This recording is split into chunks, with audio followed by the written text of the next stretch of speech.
கவனமாக கேட்டுக்கொள். உனக்கான நல்ல நேரம் ஆரம்பித்து விட்டது. இனி நான் உனக்கு கொடுக்கப் போகும் செல்வத்தை யாராலும் தடுக்க முடியாது. நீ முன்னேறிக் கொண்டே இருப்பாய். என்னை வேண்டி இதை அனைவருக்கும் பகிர். என்னை பார்த்த இந்த நொடி முதல் உனது அனைத்து கஷ்டங்களும் தீரப்போகிறது. உன் வாழ்வில் எப்போதும் இனிமேல் ஏறுமுகம்தான். மிகப்பெரிய செல்வத்தை அடைய போகிறாய். என்னை பிடிக்கும் என்றால் இதை பகிர். என்னை பார்த்த இந்த நொடி முதல் உனக்கு பணம் கொட்ட போகிறது.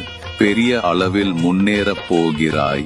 இதை சப்ஸ்கிரைப் செய்து ஓம் நாராயணா போற்றி என்று பதிவிட்டு எல்லோருக்கும் பகிர். இது நிச்சயமாக நடக்கும்.